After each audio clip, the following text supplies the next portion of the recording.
اسلامی اقدار کے لیے کیا کیا چیزیں جو ہیں وہ ضروری ہوتی ہیں۔ عمارت بنانے کے لیے جا رہے ہیں تو اس عمارت بنانے کے لیے اینٹیں جو ہوں گی ان کا شیپ ایک ہونا چاہیے۔ آج جو ہے فرد کے جو ہے وہ قرآن و حدیث کی روشنی میں ہم اسلامی اقدار اور احکامات کے سلسلے میں جو اس کے قائم کیے گئے اقدار ہیں اور احکامات ہیں اس کو ہم دیکھتے ہیں۔ اس عمارت کو یا اس نظام کو بنانا آسان ہوگا۔ ایک اکائی کی بنیاد جو ہے وہ ایک اینٹ کی طرح ہوتی ہے اور جماعت کی اکائی فرد ہوتا ہے۔ ہر انسان ان فرائض کو ادا کرنے کا پابند ہے کہ حقوق اللہ تو اللہ تعالیٰ معافی کر دے گا اور حقوق العباد جو ہیں وہ معاف نہیں کرے گا جب تک کہ بندہ معاف نہ کرے۔ میں حائل اخلاقی خرافات جو آ جاتی ہیں یا اخلاقی رذائل جو آ جاتے ہیں وہ کیا کیا ہیں، یہ میرا آج تک کا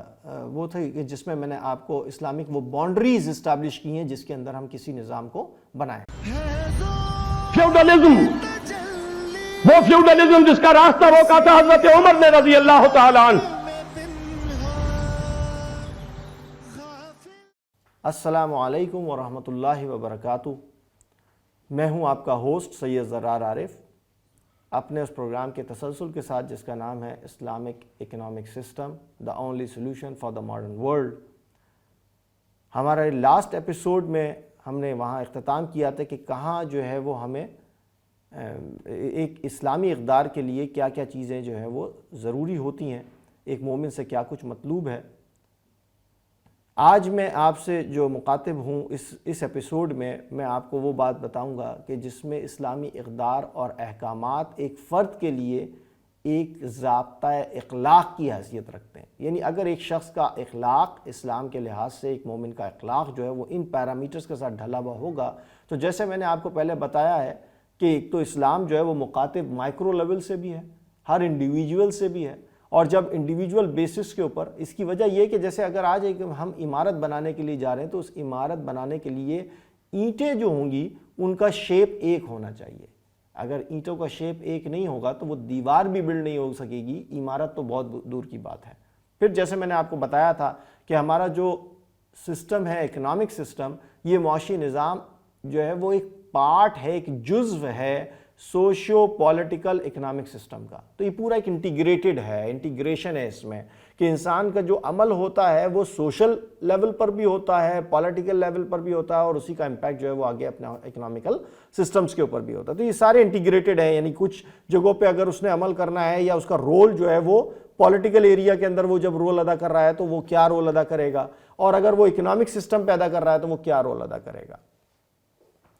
تو آج جو ہے فرد کے جو ہے وہ قرآن و حدیث کی روشنی میں ہم اسلامی اقدار اور احکامات کے سلسلے میں جو اس کے قائم کیے گئے اقدار ہیں اور احکامات ہیں اس کو ہم دیکھتے ہیں تاکہ ہم اپنی تمام جو ہے وہ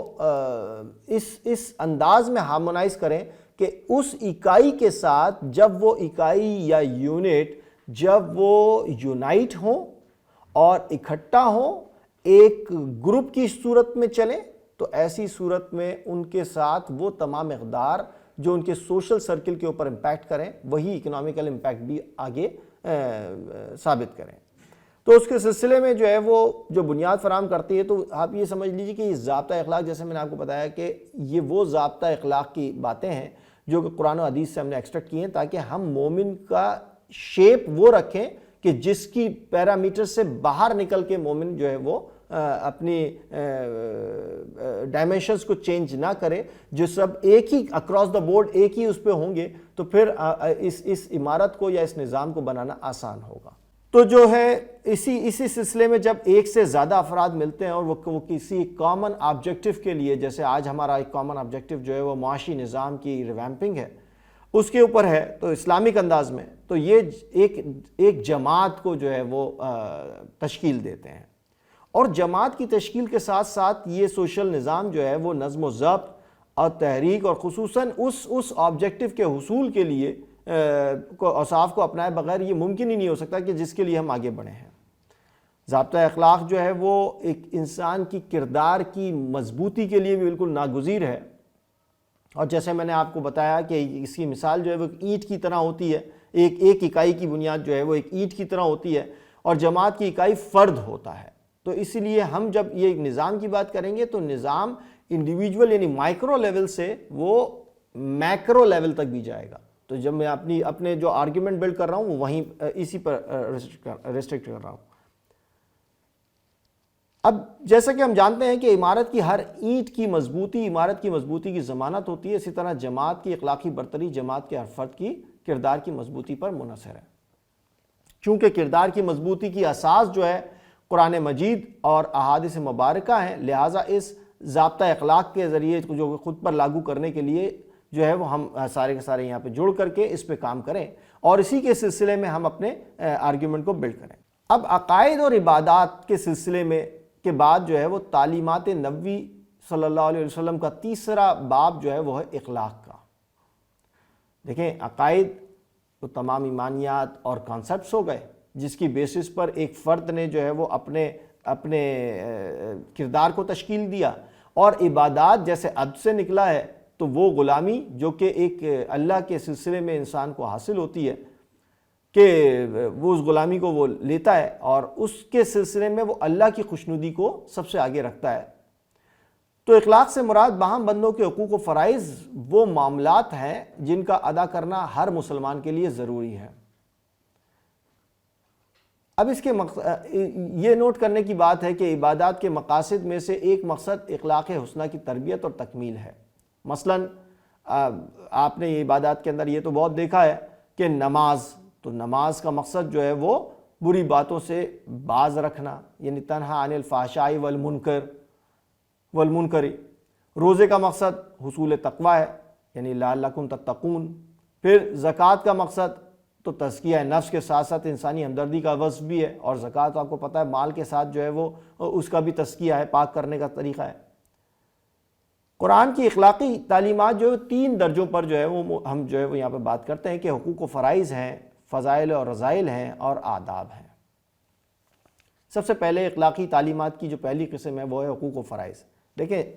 جب میں نے بات کی کہ ایک فرد اس کے اوپر جو لوازمات تھے وہ میں نے لاسٹ ایپیسوڈ کے اندر بتائے بھی،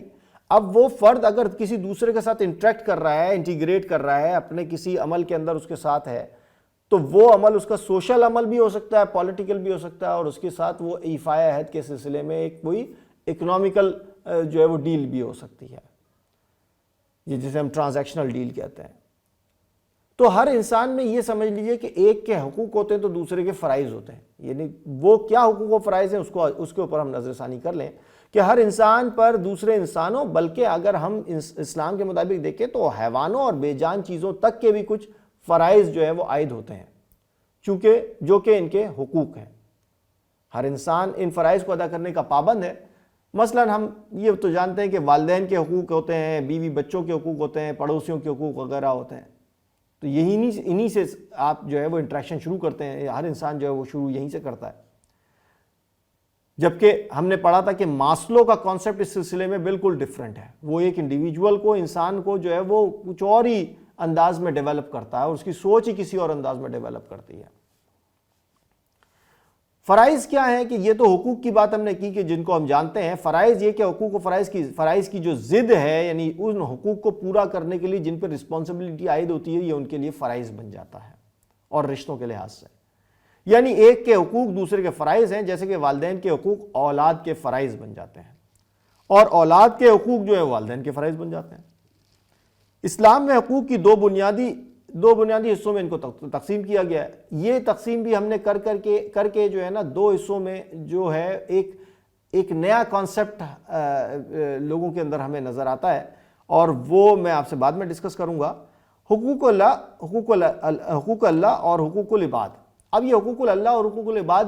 یہ وہ چیزیں ہیں کہ یہ اللہ رب العزت نے ہی ہمیں حقوق بتائے ہیں،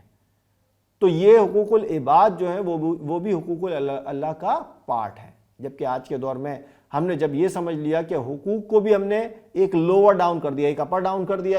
اپر کر دیا اور ایک لوور کر دیا۔ کیا تھا کہ حقوق اللہ تو اللہ تعالیٰ معاف ہی کر دے گا، اور حقوق العباد جو ہیں وہ معاف نہیں کرے گا جب تک کہ بندہ معاف نہ کرے۔ بات تو صحیح ہے، لیکن حقوق دیے کس نے ہیں؟ یہ اللہ نے دیے، ہم کو بتائے ہیں، تو ہم کیسے یہ ڈیمارکیشن کر سکتے ہیں کہ یہ کام ہم کریں گے اور یہ کام نہیں کریں گے؟ یہ چوائس نہیں ہے ہمارے لیے۔ تو اللہ کے حقوق انسان کے لیے جو فرائض ہیں، اور حقوق العباد میں کوتاہی کی معافی اللہ نے اپنے ہاتھ میں کے ساتھ ساتھ جو ہے وہ بلکہ بندوں کے ہاتھ میں بھی رکھی ہے، جن کے حقوق میں ظلم ہوتا ہے، کیونکہ ظلم جو ہے جب وہ کیا جائے گا زمین پر تو پھر اس کا خمیازہ بھی اس شخص کو ہی مطلب جو ایگریوڈ پرسن ہے اس کے ہاتھ میں اس کی اتھارٹی دی گئی ہے۔ اخلاقی تعلیمات کی دوسری قسم جو ہے فضائل اور رذائل کا علم ہے۔ جیسے میں نے پہلے بتایا کہ پہلا حقوق و فرائض تھے اور دوسرا جو ہے وہ فضائل اور رذائل ہیں، تو انسان کی ذاتی چال چلن اور کردار کی مضبوطی اور بلندی فضائل اخلاق میں ہے۔ مثلا سچ بولنا، ایفائے عہد کرنا، ایمانداری، امانت داری نبھانا وغیرہ، یہ ساری چیزیں میں نے آپ کو پچھلے اپنے ایپیسوڈ میں بھی بتائی تھیں۔ جبکہ انسان کی کردار کی گراوٹ کی وجہ جو ہے وہ اخلاقی رذائل ہیں۔ مثلا اب وہ ایمانداری کے بجائے وہ جھوٹ بول رہا ہے، سچ کے بجائے وہ جھوٹ بول رہا ہے، اور ایفائے عہد کے بجائے وعدہ خلافی کر رہا ہے، خیانت کر رہا ہے وہ امانت داری کے بجائے، وغیرہ وغیرہ۔ تو اس طرح سے اگر تو انسان ان پیرامیٹر سے ہٹ گیا تو وہ سیدھے اس کا جو کردار ہے وہ جو ہے وہ اس کے اندر پستی آ جائے گی۔ تیسرا پوائنٹ ہمارا ہے کہ اخلاقی تعلیمات کی تیسری قسم جو ہے وہ آداب ہیں۔ اب آداب کیا ہیں کہ اعمال کو اچھے اور عمدہ طریقے سے بجا لانا ادب کہلاتا ہے۔ مثلا لوگوں سے معاملات کے آداب، کھانے کے آداب، رہن سہن کے آداب، معاشی ایک دوسرے کے ساتھ ڈیلنگز کرنے کے آداب، تو یہ تمام طریقہ کار جو ہے کسی کو قرض دینا ہے یا کسی سے آگے جو ہے وہ اس چیز کو آگے بڑھانا ہے تو وہ کس طرح سے کیا جائے۔ اب اہل ایمان کے جو بنیادی اخلاقی اوصاف ہوتے ہیں وہ ہے اس کی وجہ کیا ہے؟ اس کی وجہ یہ کہ اللہ کی محبت کے حصول کا ذریعہ بننے کے لیے یہ اخلاقی اوصاف جو ہیں وہ ضروری ہیں۔ ان کو جو ہے وہ اللہ رب العزت نے سورہ بقرہ کی آیت نمبر 195 میں جیسے احسان کی وصف کو بتایا کہ ان اللہ یحب المحسنین، پھر سورہ مائدہ کی آیت نمبر 42 میں جو ہے وہ انصاف کے بارے میں بتایا کہ ان اللہ یحب المقسطین، پھر جو ہے توکل کے سلسلے میں جو ہے وہ سورہ آل عمران کی آیت نمبر 159 میں ان اللہ یحب المتوکلین، صبر کے لیے بتایا واللہ یحب الصابرین سورہ آل عمران کی 146 آیت میں، پھر پاکیزگی جو ہے وہ اس کے سلسلے میں اللہ تعالیٰ نے سورہ توبہ کی 108 آیت میں فرمایا کہ واللہ یحب المطہرین، پرہیزگاری کے سلسلے میں بتایا کہ فإن اللہ یحب المتقین سورہ توبہ کی آیت نمبر 4 ہے۔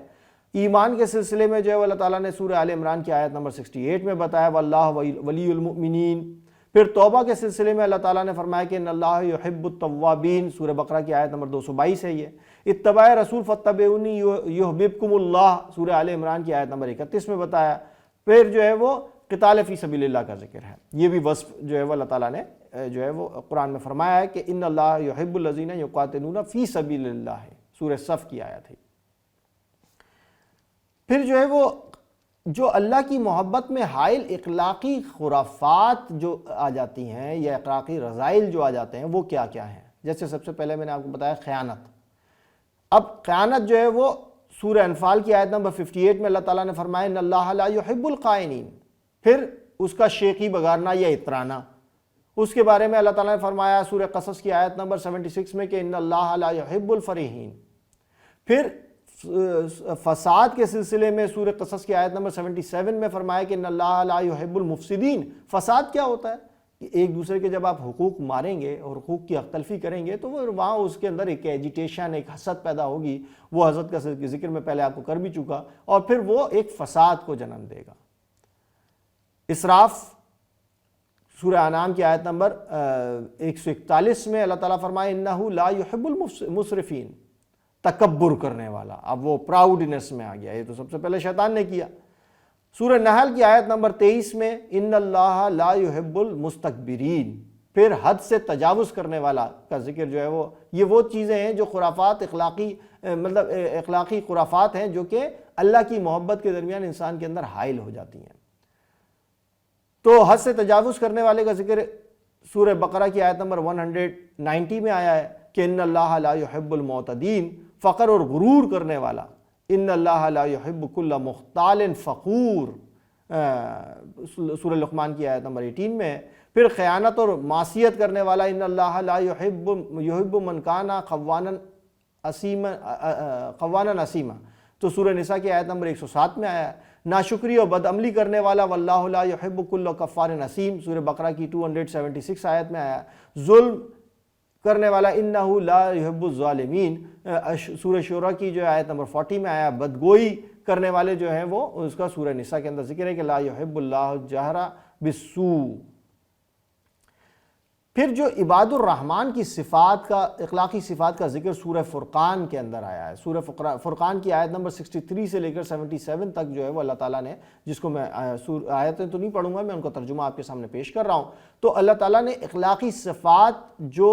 عباد الرحمن کے بندے ہوتے ہیں، جو کہ انسان سے، مومن سے مطلوب ہے، وہ کیا ہیں، کہ وہ کیا کرتے ہیں، ان کی کیا صفات ہوتی ہیں۔ 63 آیت میں ہے کہ اور خدا کے بندے تو وہ ہیں جو زمین پر آہستگی سے چلتے ہیں، اور جب جاہل لوگ ان سے جاہلانہ گفتگو کرتے ہیں تو سلام کہتے ہیں۔ 64 آیت میں ہے اور جو وہ اپنے پروردگار کے آگے سجدہ کر کے اور عجز و ادب سے کھڑے رہ کر راتیں بسر کرتے ہیں، تو یہ بھی عباد الرحمن کی صفات میں سے۔ پھر 65 میں آیا، میں کنٹینیویشن میں پڑھتے چلا جا رہا ہوں ٹرانسلیشن، اور جو دعا مانگتے رہتے ہیں کہ اے پروردگار دوزخ کے عذاب کو ہم سے دور رکھیو کہ اس کا عذاب بڑی تکلیف کی چیز ہے۔ 66 آیت میں ہے کہ اور دوزخ ٹھہرنے اور رہنے کی بہت بری جگہ ہے۔ 67 آیت میں اور وہ جب خرچ کرتے ہیں تو نہ بیجا اڑاتے ہیں اور نہ تنگی کو کام میں لاتے ہیں، بلکہ اعتدال کے ساتھ، نہ ضرورت سے زیادہ نہ کم۔ اب یہ چیزیں جو ہیں آپ سمجھ رہے ہیں کہ یہ چیز آپ انٹر ریلیٹ کیجئے، جب انسان کا جو رول معاشی انداز میں وہ نبھا رہا ہے، وہ اگر کیپٹلسٹ ہے، یا وہ آرگنائزیشن کا پارٹ ہے، یا پھر وہ اگر لیبر ہے، یا پھر وہ کسی اور انداز میں اپنے کردار کو ادا کر رہا ہے، تو وہ کیا کردار ادا کرے گا؟ خرچ کر رہا ہے تو کیسے کرے گا؟ اپنی ڈیمانڈز اینڈ سپلائی کے کانسیپٹس کو، جس کو ہم آج متعین کرتے ہیں مادے کے اوپر، اس سے ہٹ کر بالکل یہ کانسیپٹس اللہ تعالیٰ نے انسان کو دیے ہیں۔ اور جو وہ خدا کے ایک ساتھ کسی اور کو معبود نہیں پکارتے، اور جن جاندار کو مار ڈالنا خدا نے حرام کیا ہے اس کو قتل نہیں کرتے مگر جائز طریقے پر، یعنی شریعت کے مطابق، اور بدکاری نہیں کرتے، اور جو یہ کام کرے گا سخت گناہ میں مبتلا ہوگا۔ پھر ہے 69 آیت میں کہ قیامت کے دن اس کو دونا عذاب ہوگا اور ذلت اور خواری سے ہمیشہ اس میں رہے گا۔ 70 آیت میں کہ مگر جس نے توبہ کی اور ایمان لایا اور اچھے کام کیے تو ایسے لوگوں کی گناہوں کو خدا نیکیوں سے بدل دے گا، اور خدا تو بخشنے والا اور مہربان ہے۔ 71 آیت میں اور جو توبہ کرتا اور عمل نیک کرتا ہے تو بے شک وہ خدا کی طرف رجوع کرتا ہے۔ پھر 72 آیت میں اور وہ جو جھوٹی گواہی نہیں دیتے اور جب ان کو بیہودہ چیزوں کے پاس سے گزرنے کا اتفاق ہو تو بزرگانہ انداز سے گزرتے ہیں۔ اسی طرح سورہ انعام کی روشنی میں جو ہے 10 اخلاقی صفات جو ہے وہ پیش ہوئے ہیں، اور وہ آیت نمبر 151 152 میں ہیں، جن کا ترجمہ میں آپ کے سامنے پیش کر دیتا ہوں۔ کہو کہ لوگوں آؤ میں تمہیں وہ چیزیں پڑھ کر سناؤں جو تمہارے پروردگار نے تم پر حرام کر دی ہیں۔ ان کی نسبت اس نے اس طرح ارشاد فرمایا کہ کسی چیز کو خدا کا شریک نہ بنانا، اور ماں باپ سے بدسلوکی نہ کرنا بلکہ سلوک کرتے رہنا، اور ناداری کے اندیشے سے اپنے اولاد کو قتل نہ کرنا، کیونکہ تم کو اور ان کو ہم ہی رزق دیتے ہیں، اور بے حیائی کے کام ظاہر ہوں یا پوشیدہ ان کے پاس نہ پھٹکنا، اور کسی جان والے کو جس کے قتل کو خدا نے حرام کر دیا ہے قتل نہ کرنا مگر جائز طور پر، یعنی جس کا شریعت حکم دے۔ ان باتوں کا وہ تمہیں ارشاد فرماتا ہے کہ تاکہ تم سمجھو۔ اور یتیم کے مال کے پاس بھی نہ جانا مگر ایسے طریق سے کہ بہت ہی پسندیدہ ہو، یہاں تک کہ وہ جوانی کو پہنچ جائے، اور ناپ تول انصاف کے ساتھ پوری کیا کرو۔ ہم کسی کو تکلیف نہیں دیتے مگر اس کی طاقت کے مطابق، اور جب کسی کی نسبت کوئی بات کہو تو انصاف سے کہو، گو وہ تمہارا رشتہ دار ہی ہو، اور خدا کے عہد کو پورا کرو۔ ان باتوں کا خدا تمہیں حکم دیتا ہے تاکہ تم نصیحت کرو۔ بے شک اب احادیث نبی کی روشنی میں کچھ اخلاقی کی فضیلت کیا ہے کہ بے شک مومن اپنے اخلاق سے وہ درجہ پا لیتا ہے جو دن بھر روزہ رکھنے اور رات بھر عبادت کرنے سے حاصل ہوتا ہے۔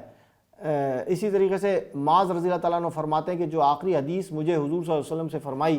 جبکہ میں نے اپنے پاؤں رکاب میں رکھا، یہ تھی کہ اے معاذ لوگوں کے لیے اپنے اخلاق کو بہتر بناؤ۔